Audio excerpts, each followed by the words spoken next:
Bien, estimados Buenas estudiantes, ¿cómo noches, están? Muy profesor. buenas noches a todos ustedes. Bienvenidos, son las 7:00 minutos y ahora exacta empezamos nuestra clase del día de hoy, semana 3. El campo de humanidades, nos toca desarrollar el campo de humanidades, área de comunicación y desarrollo personal. Quiero darle la bienvenida a ustedes, mis estimados alumnos. Es, como siempre, para el SEBA Carlos Noriega Jiménez un honor estar en la clase de este grupo de estudios y desarrollar nuestras sesiones de aprendizaje que están programadas.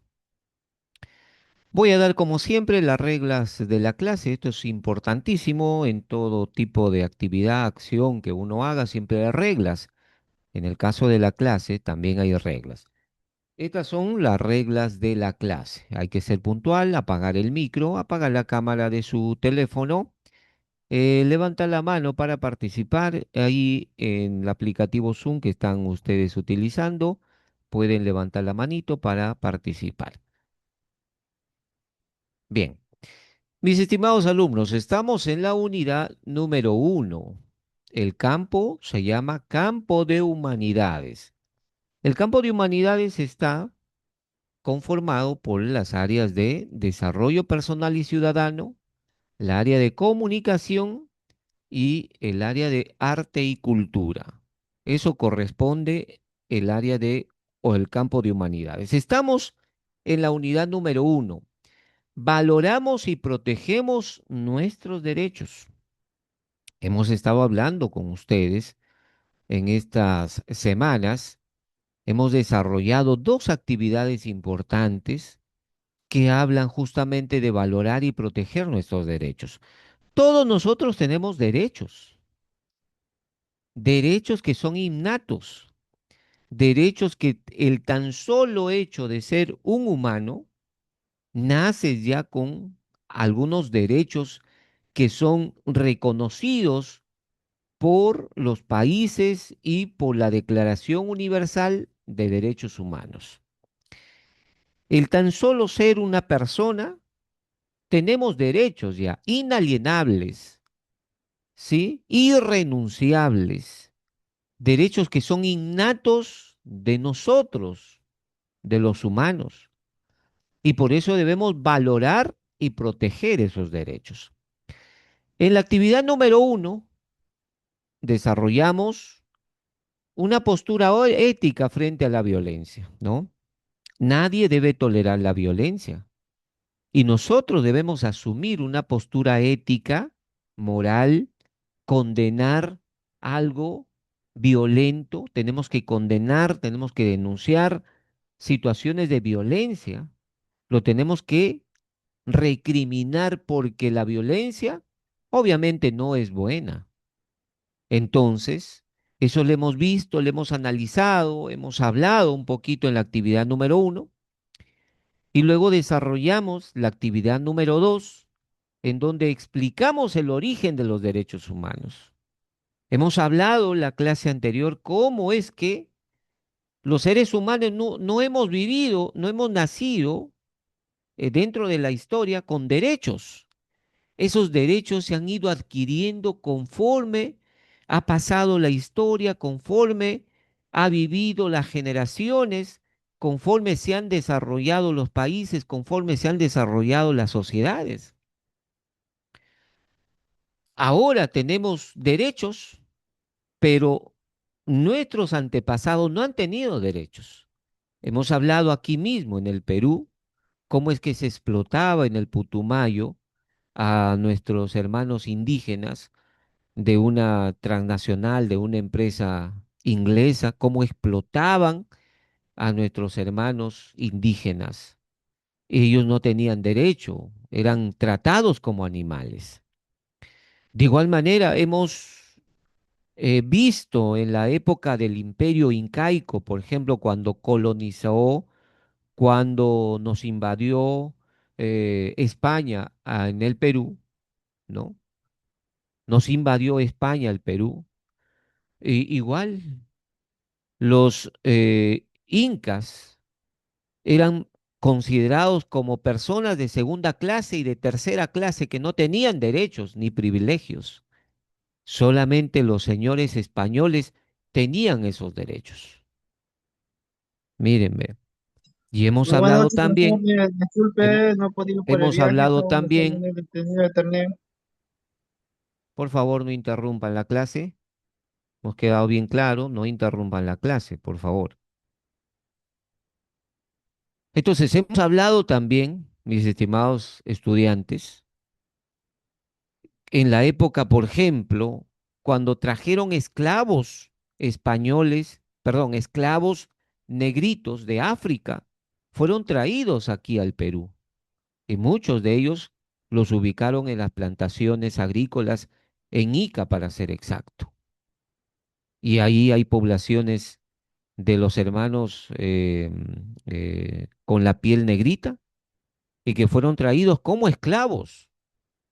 Y hablamos también que Ramón Castilla abolió la esclavitud en el Perú. Entonces, nuestros antepasados no han tenido derechos. Esos derechos se han ido conquistando, se han ido adquiriendo a través de luchas, a través de incansables actos en donde incluso han fallecido mucha gente para hacer valer un derecho importante. Hace una década atrás, por ejemplo, las mujeres no tenían derecho a votar, a sufragar, no tenían derecho. Ahora ya lo tienen. Entonces los derechos se han venido, eh,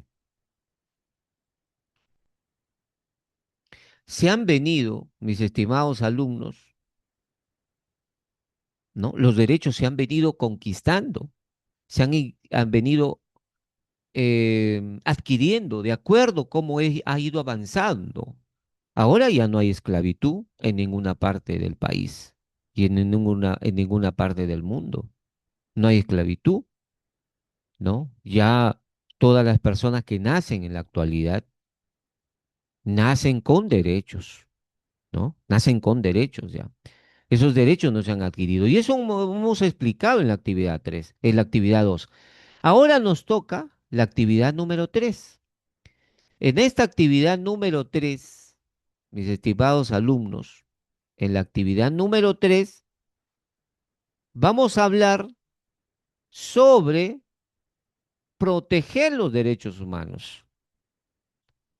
Si bien nosotros tenemos derechos, pero debemos proteger esos derechos. Eso es lo que vamos a hablar en esta actividad número 3. Protegemos los derechos humanos. ¿Qué vamos a aprender en esta sesión? Vamos a reflexionar sobre las consecuencias de nuestras decisiones y a plantearnos unos comportamientos que incluyan elementos éticos respecto a los derechos de los demás, partiendo de una revisión autobiográfica y también de un proyecto de vida. Eso es lo que vamos a hacer, lo que vamos a aprender el día de hoy. Bueno, empecemos. Empecemos, mis estimados alumnos. Tenemos una entrevista a Boris Cyrulnik. Cyrulnik. ¿Quién fue Boris? Boris Cyrulnik fue prácticamente un sobreviviente del Holocausto de la Segunda Guerra Mundial. Y él dio una entrevista a la Cruz Roja Internacional en el año 2017. Dio una entrevista. Él es uno de los sobrevivientes y cuenta cómo sobrevivió. ¿Cómo es que sobrevivió? Él es un judío y ustedes saben que en la Segunda Guerra Mundial los alemanes consideraban a los judíos enemigos y empezaron a exterminarlos, a, a sacarlos, ¿no? A quitarles la vida. Muchos fallecieron, millones fallecieron. Fue la Segunda Guerra Mundial, ha sido un catástrofe mundial. Entonces, Boris nació ahí, Boris Cyrulnik. Boris Cyrulnik nació en esa época. Y él cuenta lo siguiente, ¿no? y le preguntan a él, ¿usted es hijo de la Segunda Guerra Mundial? Para los lectores que no están familiarizados con su perfil, podríamos contar su historia. Vamos a contar su historia. Y él cuenta, dice lo siguiente, nací en en Bordeaux en 1937. Eso es en Alemania. No era precisamente el mejor momento para nacer judío, dijo él, ya que estalló la Segunda Guerra Mundial. Mi padre se enroló en el regimiento de voluntarios extranjeros y desapareció. De hecho, casi toda mi familia desapareció. Yo mismo fui arrestado en enero de 1944 durante una redada de judíos, pero logré escapar de una manera increíble. Mi escape era tan improbable que cuando lo conté después de la guerra, nadie me creyó. Cuando intentaba contar mi historia, la gente se reía y no creía una palabra de mi relato. Por ejemplo, recuerdo haberme deslizado debajo de una mujer que agonizaba a causa de una hemorragia interna provocada por un golpe en en el estómago propinado con la culata de un rifle. Los alemanes habían venido a llevársela en un camión para evitar la presencia de testigos. Muchos años más tarde, la nieta de la mujer se puso en contacto conmigo y su hijo y yo mantenemos una relación de amistad hasta el día de hoy. Esto me hizo pensar y ese proceso culminó en la publicación de mi primer libro, Sálvate, la vida te llama, que consiste en una reflexión sobre la memoria traumática del periodo posterior a la guerra.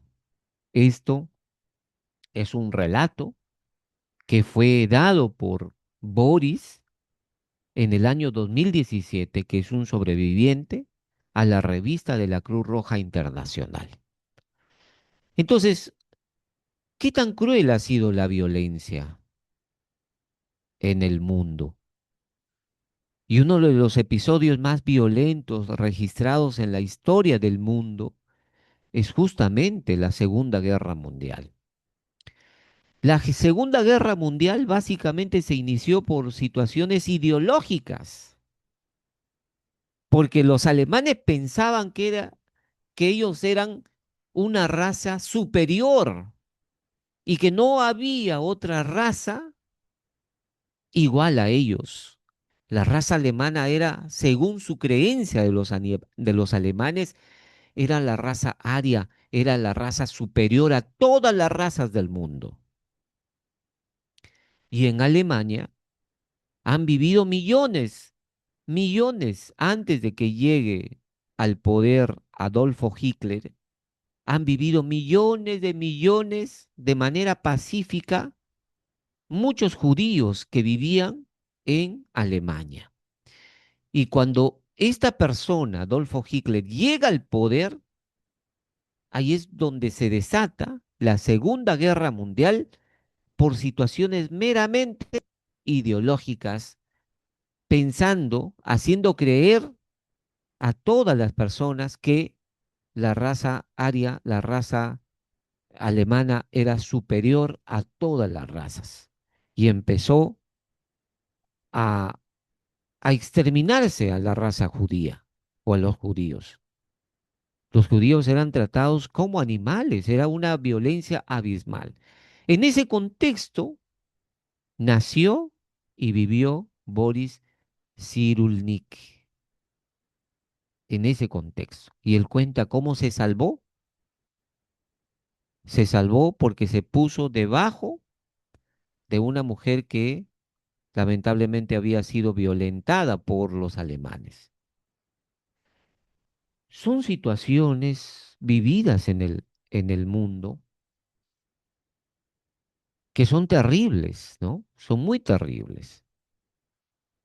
Entonces, vamos a hablar sobre esta situación, ¿no? Y lo importante es que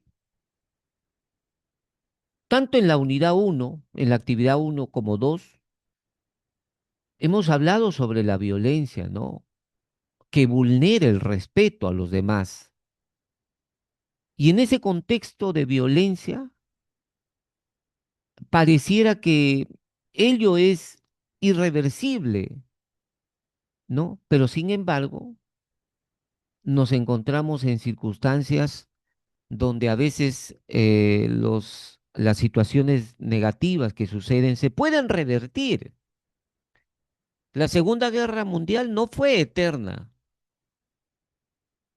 Vinieron aliados para combatir a los alemanes y gracias a Dios le ganaron a Alemania con la participación de varios países y especialmente de Estados Unidos, que fue quizás un país que fue importante su participación en la Segunda Guerra Mundial, que con él finalmente se logra establecer o ganar la Segunda Guerra Mundial. Le ganaron a Alemania y con eso terminó esa etapa tan violenta y empezó a haber cambios en el mundo porque se empezó a respetar más. No puede ser de que una persona que es de color diferente que mí, tengamos que pensar de que ellos son menos que uno. Nadie es menos ni nadie es más que uno. Todos somos iguales. Nadie puede creerse más y nadie puede creerse menos. Somos iguales. No puede ser de que exista ese pensamiento que porque tengo dinero o porque tengo solvencia o porque tengo un carro, o porque tengo un trabajo, soy más que un campesino, soy más que un indígena. Eso no es cierto. Todos somos iguales, todos somos iguales.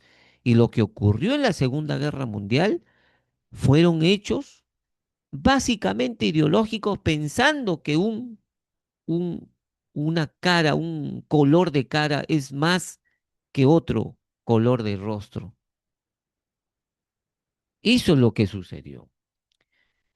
Pero esa etapa negra culminó, ha culminado. Y Alemania, ahora viven judíos y alemanes, y en todo país donde han ido los judíos viven de manera pacífica, porque somos seres humanos. No nos distingue la raza. Uno puede ser indígena, nativo, campesino, agricultor, ama de casa, profesional, abogado. ¿Cuál es la diferencia? Somos seres humanos todos, no hay diferencia, no hay diferencia, todos somos seres humanos. Y como seres humanos, todos tenemos los mismos derechos. Nadie tiene más, ni nadie tiene menos.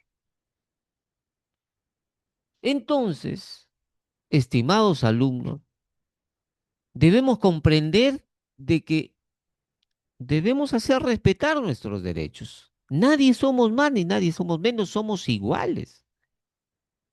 Y para reflexionar más, vamos a leer este texto sobre urbanización, pobreza y violencia juvenil. La distribución de la población dentro de las localidades tiene un efecto importante en la vida de los jóvenes. En general, los hogares ubicados en las áreas más pobres de la ciudad están en una etapa inicial de ciclo de vida. Muchas veces pertenecen a minorías raciales o étnicas y casi siempre presentan carencias sociodemográficas adicionales, además de su mayor juventud relativa.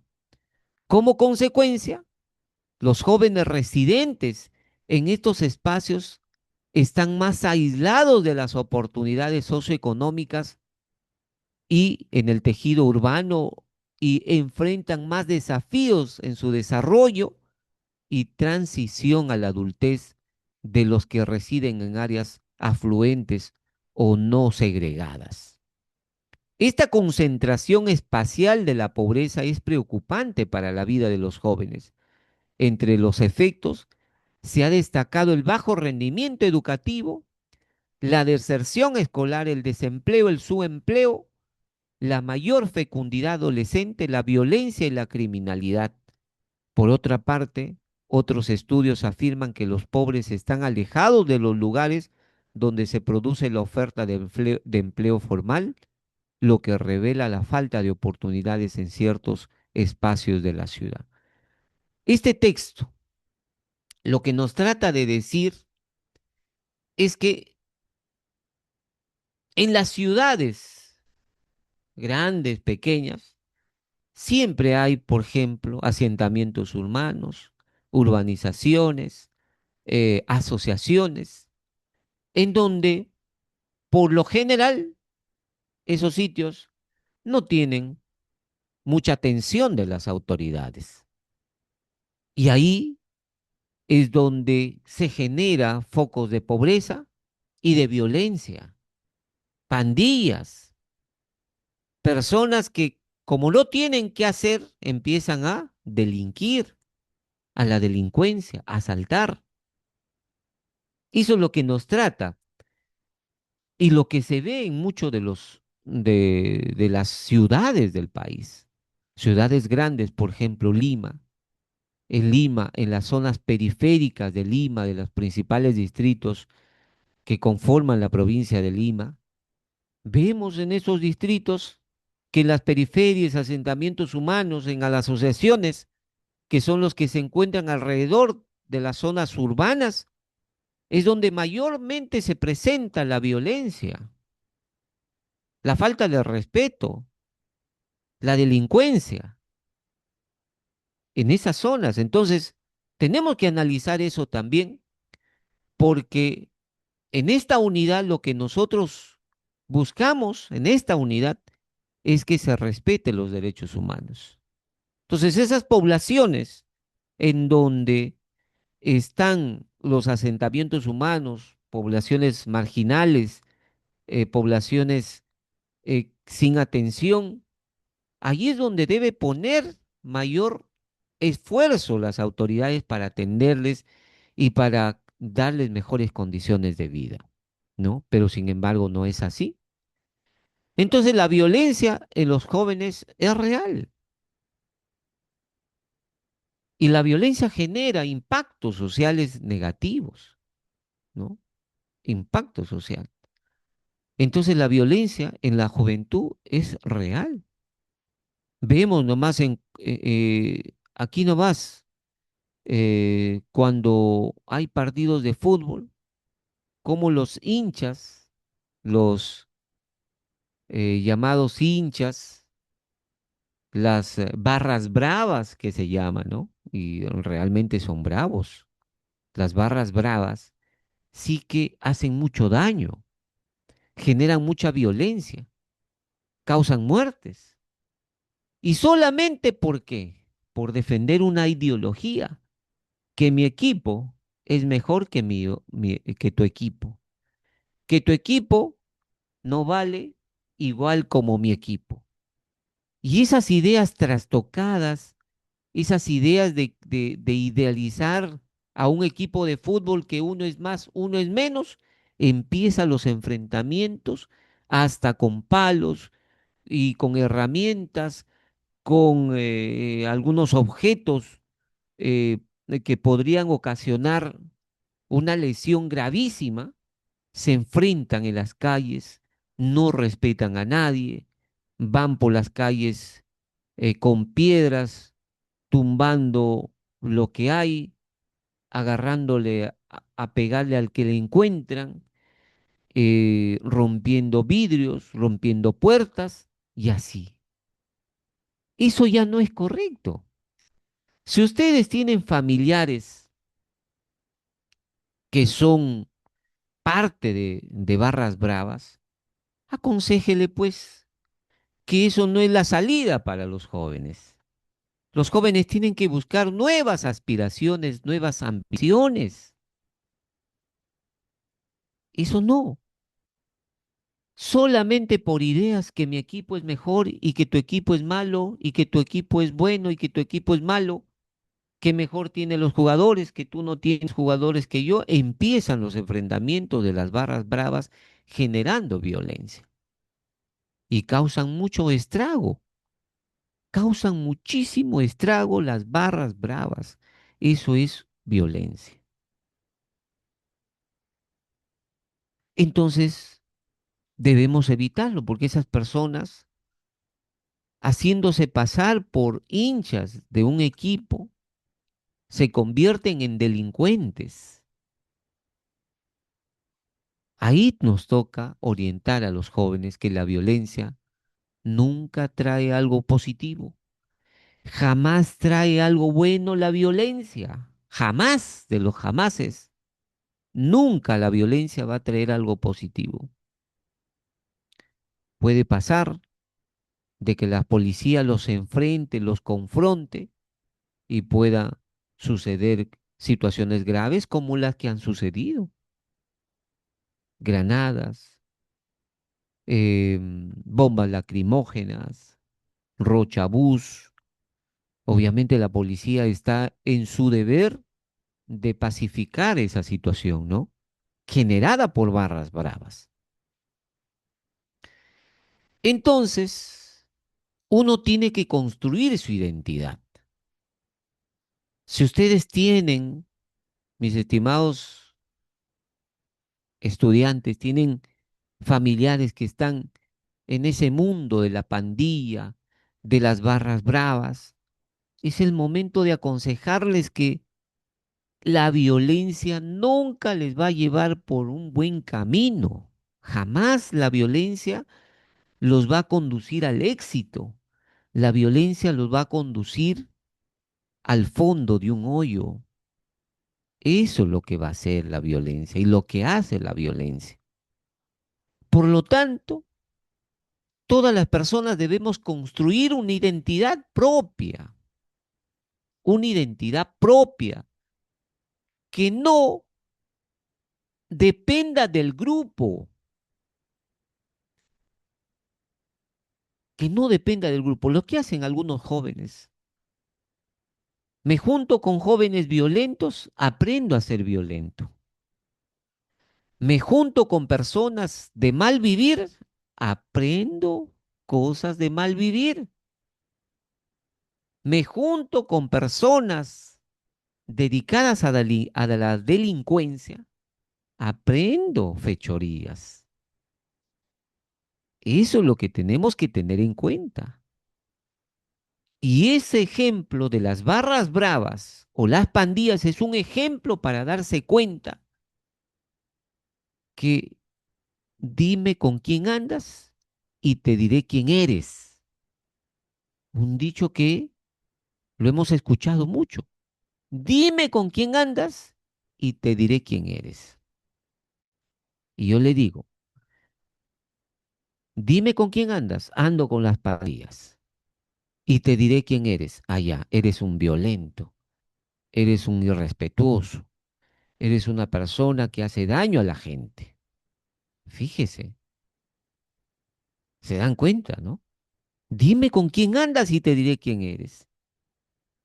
Si tú participas en una pandilla, dime con quién andas en una pandilla.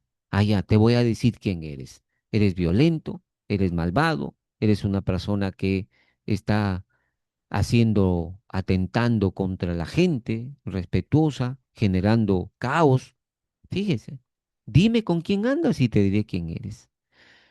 Y mucha gente, muchos jóvenes especialmente, adquieren conductas del grupo y no construyen su identidad personal.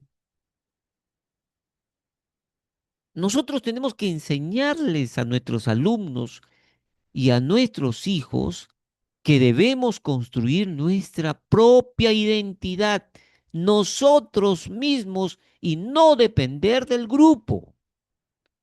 Si el grupo es violento, yo tengo mi identidad, yo soy persona pacífica, por lo tanto yo soy pacífico, el resto son violentos, me interesa, pero yo soy pacífico. Y no se debe adquirir las conductas del grupo. Si el grupo roba, tú también te metes a robar. Estás adquiriendo ahí actitudes de grupo, pero no de identidad personal.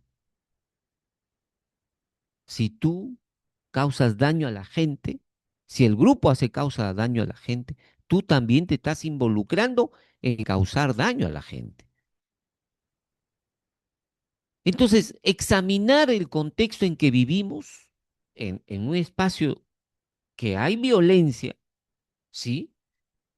Es posible conocer también nuestras dimensiones de nuestra identidad. Esto es importante porque permite identificar si es posible determinar nuestra vida por el contexto que nos rodea. Es decir, es decir, estimados estudiantes, es decir, que uno, ¿no? Que uno no puede adquirir conductas del grupo, no puede uno adquirir conductas del grupo. Uno tiene que ser uno mismo. Uno tiene que ser uno mismo, ¿sí? Entonces la identidad de la persona se forma por dos cosas, por tus rasgos personales, pero también por lo social. Y ahí viene el problema. La identidad se forma por estos dos, por tu rasgo personal, aquí. La identidad personal se define en relación a aquellos rasgos que nos caracterizan y distinguen de los demás. Es decir, las habilidades, las cualidades que nos autoatribuimos. Es decir, tu identidad personal es cómo tú eres, cómo te comportas, ¿no? ¿Cómo te comportas tú? Y la identidad social es cómo tú te relacionas con la sociedad. Si tú te relacionas con una banda delincuencial, vas a ser parte de esa banda delincuencial y vas a adquirir una identidad violenta. Si tú te juntas con una barra brava, ¿sí? Vas a adquirir una identidad de violento agresor. Y eso no es correcto. Entonces la identidad tenemos que construirlo. Tenemos que construirlo. Si yo estoy aprendiendo a cosas negativas y yo pienso que no es correcto, entonces me salgo de la barra brava. Me salgo de las pandillas. Me salgo de aquellas personas que me están influyendo malas cosas. Eso es lo correcto. Entonces, ¿por qué? Porque todos tenemos que tomar decisiones. Todos tenemos que tomar decisiones y salir de algo que te hace daño. ¿Por qué? Porque tenemos la capacidad de tomar decisiones. No me gusta ser de las barras bravas, pero todos mis amigos están ahí. Sal tú, defiéndete tú, pelea, lucha por ti, porque cuando te suceda algo, los amigos no van a estar para salvarte. ¿Sí? ¿Quiénes van a estar para salvarte? Tu familia. Ellos van a estar. Los amigos son amigos. ¿Sí? Cuando te ocurra una desgracia por estar con barra brava, por estar en acciones de violencia, en delincuencia, en actos que denigran a la persona, por estar en esos actos, ponte te sucede alguna cosa. A ver si el amigo va a venir a traerte un plato de comida o una pastilla. O te va a decir, amigo, toma un sencillito para que te hagas curar o para que de repente puedas sostenerte. No lo hacen. ¿Quiénes van a estar detrás de ti? Tu familia. Por lo tanto, debemos valorar nuestros derechos. Primero, construyendo una identidad propia. Y si tú estás yendo a cosas malas, sal de ahí. Sal inmediatamente, sal de ese hueco, sal de ese hoyo, sal inmediatamente. No esperes más. Debemos salir de esa situación y construir nuevas opciones para tu vida. Nuevas opciones, porque hay cosas buenas que puedes hacer. Correcto.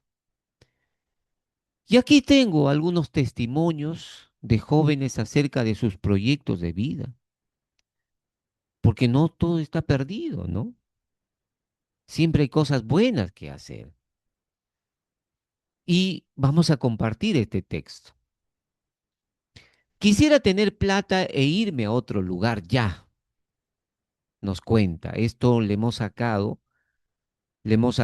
de el autor Ruiz, Puente y Reina en el año 2014. Escribieron un bonito artículo llamado Criminalidad y Violencia Juvenil en Trujillo.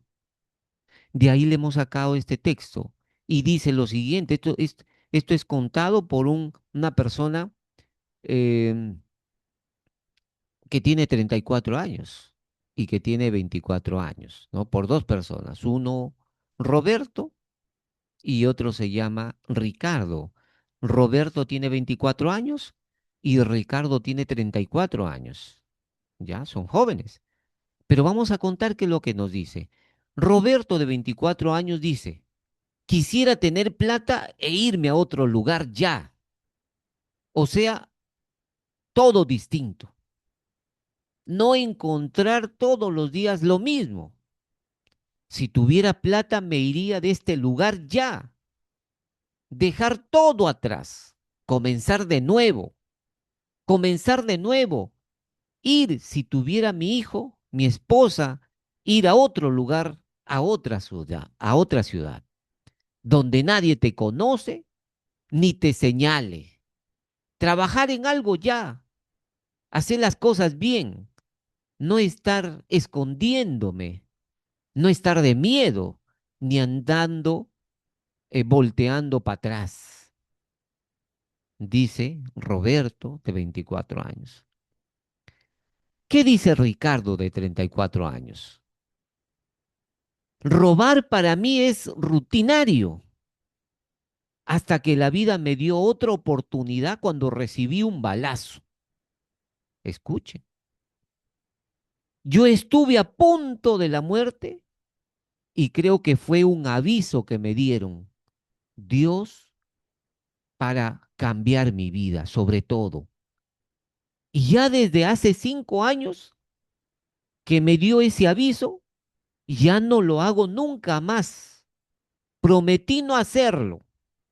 Yo quería tener plata porque siempre he sido humilde, quería tener mi plata, ahorrar, pero creo que no me llevó a nada bueno porque todo lo que viene fácil se acaba fácil de rápido.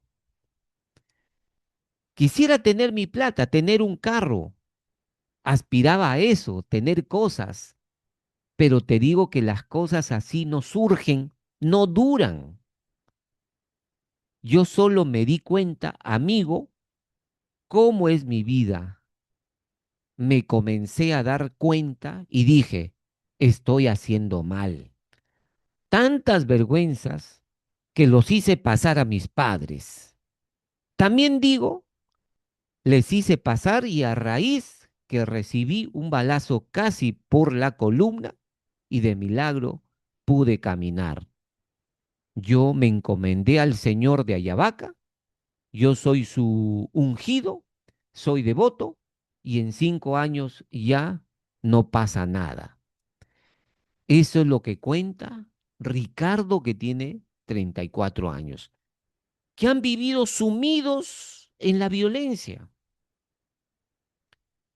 ¿no? han vivido sumidos en la violencia, en actos de violencia porque tenían amigos, porque tenían personas que los involucraban a esos actos criminales y no tenían otro horizonte, otro camino, otra idea, solamente esa vivencia. Pero como dice Roberto, todo a veces te sucede algo que te hace cambiar, te hace razonar, recién te hace utilizar tu cabeza, utilizar tu cerebro. A pesar de que tú naces con cerebro para pensar, a veces haces las cosas mal y no utilizas tu cerebro para pensar. El cerebro lo tienes para pensar ahí, está siempre contigo, andando en todo momento contigo, a donde vayas, en lo que hagas, siempre tu cerebro, tu cabeza está andando contigo. Pero sin embargo, tomas una mala actitud, una mala acción, un, un, un mal acto, pero ¿se puede cambiar? Sí, se puede cambiar, obviamente. Nada es estático. Nada en el mundo es estático o nada en el mundo es para siempre lo mismo. No, todo es cambiante. Como es cambiante, puedes cambiar. Puedes cambiar. Y se puede cambiar, sí, cuando tú tomas la acción, cuando tú tomas la actitud y cuando tú tomas la decisión de hacerlo. Si tú no tomas decisión, nada puede cambiar. Pero si tomas decisión, todo puede cambiar. Todo puede cambiar. Todo puede cambiar cuando tomas la decisión de hacerlo.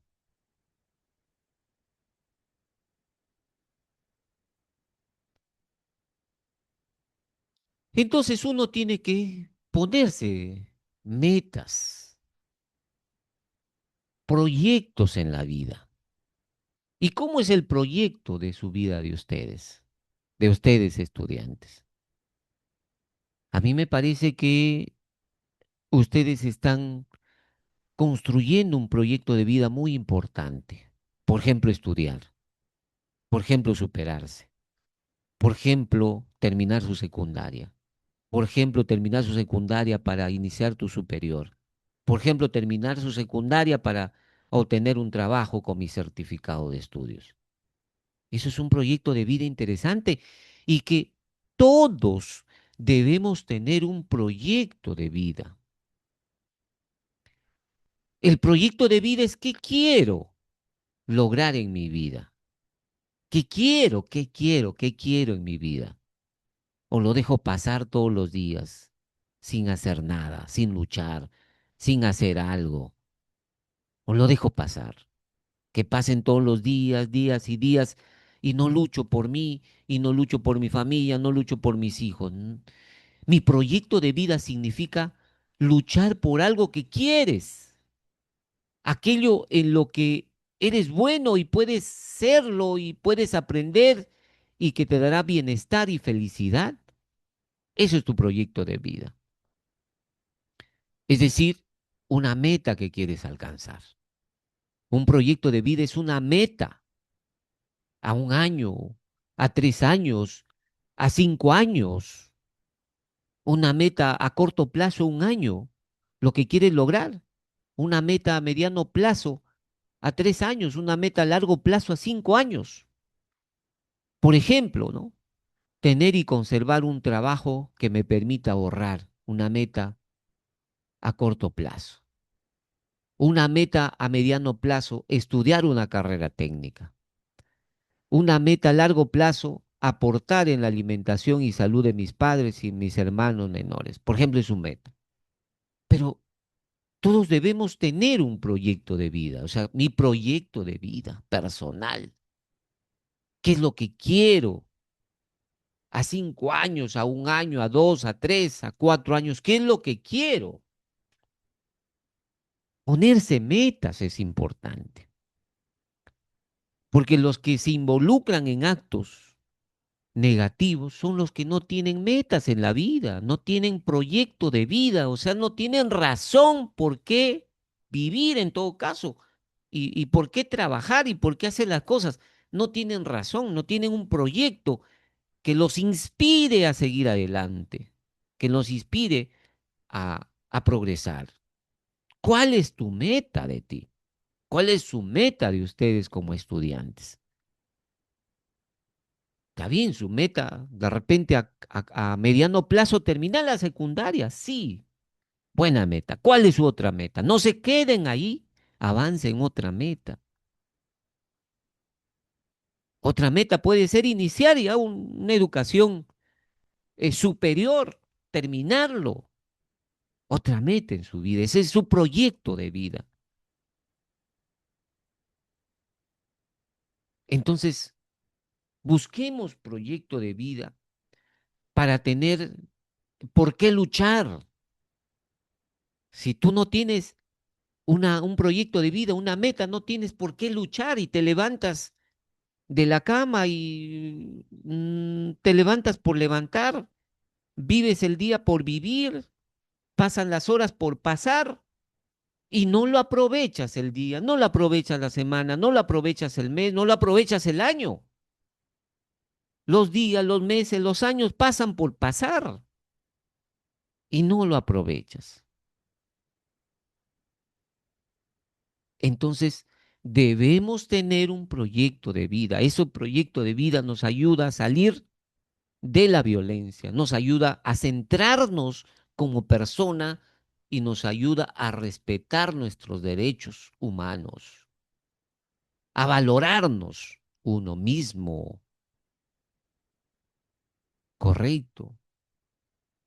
Entonces, estimados alumnos, eso es lo que debemos hacer.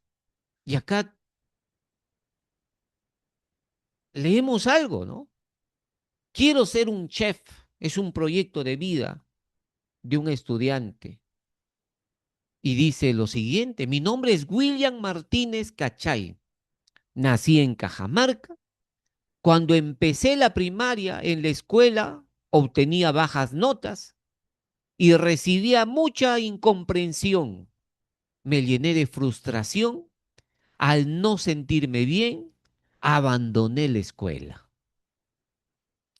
Mis familiares me animaron a seguir estudiando y felizmente, en cuarto de primaria, tuve un profesor que me aconsejaba mucho y era muy comprensivo. Gracias a este dedicado profesor, acabé la primaria. Cuando entré a la secundaria, las cosas cambiaron y desafortunadamente algunos compañeros me motivaron a faltar a clases. Ese año repetí por faltar al colegio, repetí por faltar al colegio y dejé de ir. Un día decidí retomar mis clases y un amigo me aconsejó matricularme en la EVA. Y así retomé mis estudios en el SEBA Toribio Casanova López. Yo trabajo en el día y estudio en la noche. Ahora que tengo esa oportunidad, no lo pienso desaprovechar. Quiero ser una persona profesional. En el SEBA, mis docentes me motivan a continuar. El área que más me gusta es CTS, porque me importa mucho el ambiente. Cuando yo no entiendo alguna clase, le pido a mi docente que me explique mejor y lo hace con mucha amabilidad. Después de terminar de estudiar, quiero ser un gran chef. No descansaré hasta conseguirlo. Tendré que poner mucho esfuerzo de mi parte.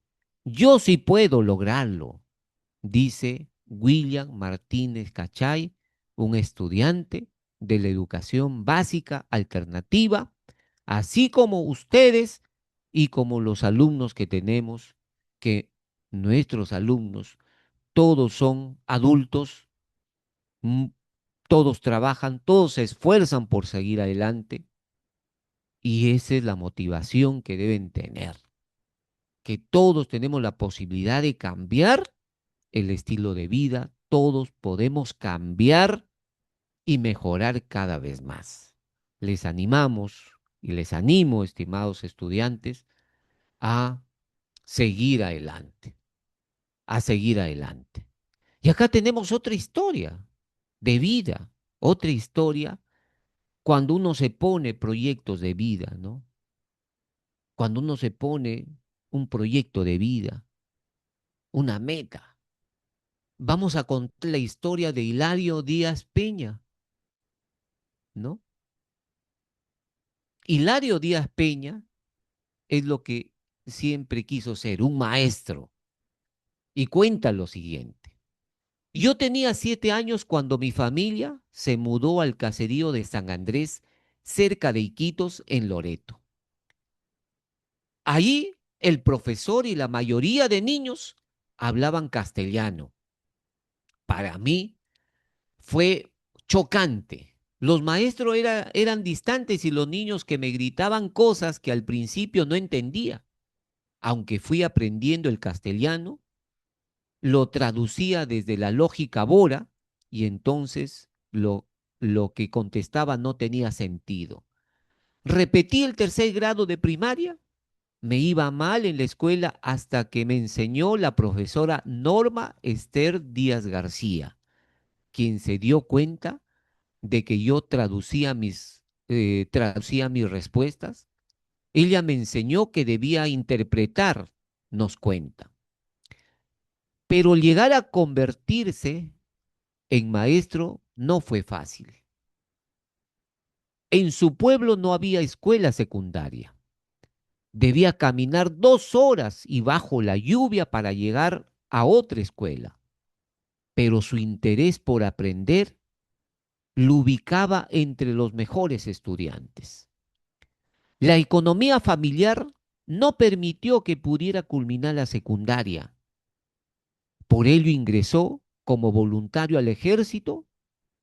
Culminando este periodo, volvió a la escuela y luego de unos años de realizar diversos trabajos, postuló a un instituto pedagógico.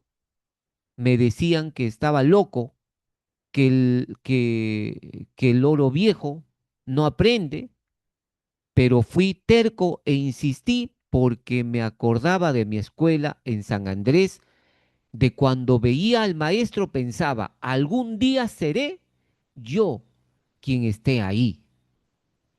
Hilario Díaz vive hoy en la comunidad Puerto Betel, donde se desempeña como director y docente de la escuela primaria de su comunidad. Su esposa también es maestra y es de origen shipibo, mis estimados alumnos. Estas son las historias de vida, los proyectos de vida que debe encaminarles a ustedes. A partir de hoy debemos empezar a pensar cuál va a ser su proyecto de vida. Hemos contado bonitas historias de las personas, cómo es que salen y cómo es que sobresalen en la vida.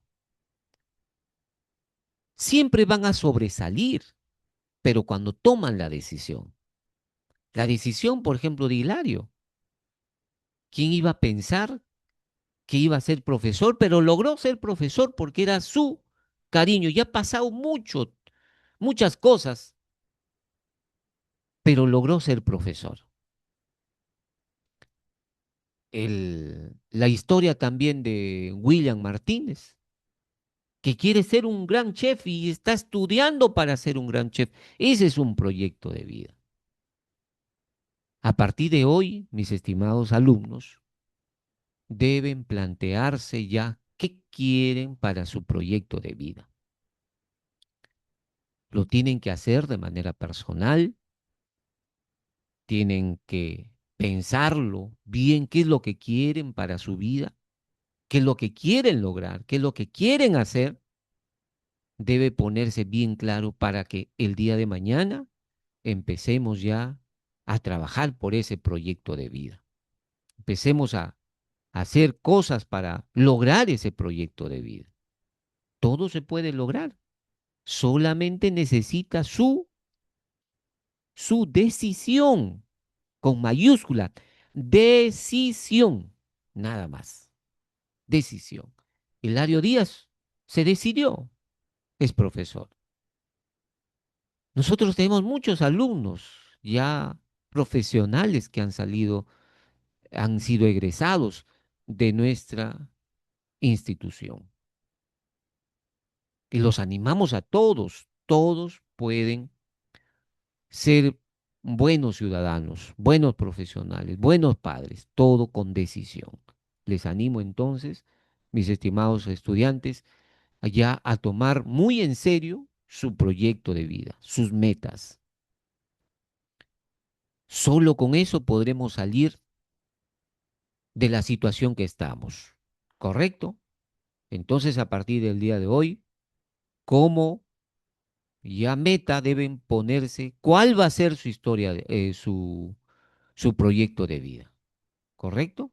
Debemos ya empezar con un proyecto de vida que permita cambios en su vida de ustedes y empezar a trabajar por ese proyecto de vida, por esa meta que ustedes se van a poner. ¿Correcto? Muy bien. Entonces, estimados alumnos, muchísimas gracias. Hasta aquí la clase del día de hoy. Em, Como siempre, ha sido interesantísimo compartir con ustedes la clase.